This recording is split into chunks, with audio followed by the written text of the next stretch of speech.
एक सरकारी केंद्रीय कर्मचारी है, सरकारी कर्मचारी है, उन लोगों का एक लंबे समय से डिमांड था कि हमारा सेंट्रल पेंशन स्कीम को जो पुरानी थी वही लागू किया जाए।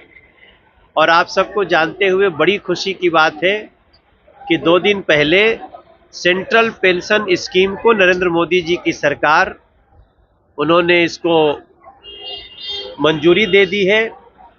अभी हम और ललन सिंह जी साथ में ही आए फ्लाइट से, वो भी बहुत प्रसन्नता व्यक्त कर रहे थे।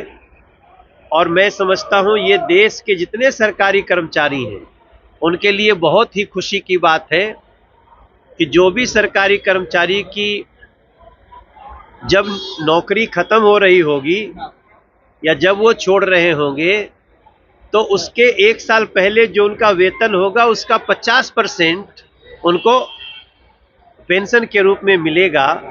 और ये मुझे लगता है देश के लगभग 10 करोड़ लोगों के लिए, 10 करोड़ परिवारों के लिए एक बहुत बड़ा समाचार है। नरेंद्र मोदी जी को धन्यवाद।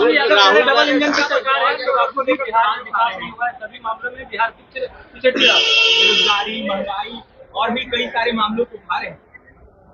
देखिए, वो तो खुद भी रहे, एक बहुत बड़ा वादा करके तेजस्वी बाबू आए थे कि हम आते ही 10 लाख लोगों को नौकरी देंगे। काफी 2.5-3 साल रहे तो 2.5-3 साल में कम से कम 5 लाख को तो दे देना चाहिए था, लेकिन 500 को भी नहीं दे पाए। तो तेजस्वी बाबू को मैं इतने कहना चाहूंगा, देखिए हम ये नहीं कह रहे हैं कि बिहार के हर एस्पिरेशन को हमने पूरा कर दिया है, लेकिन बिहार बहुत तेजी से विकसित राह पे चल रहा है। और बिहार को इस बजट में 26,000 करोड़ रुपया दिया गया है।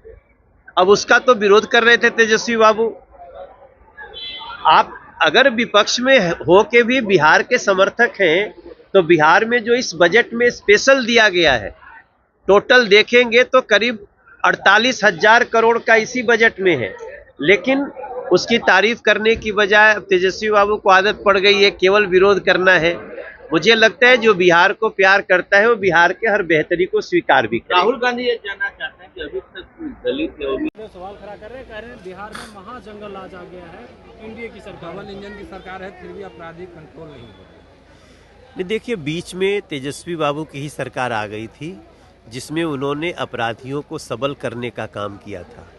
वापस जेडीयू और बीजेपी की सरकार हो गई है और अब कड़ी कार्रवाई हो रही है।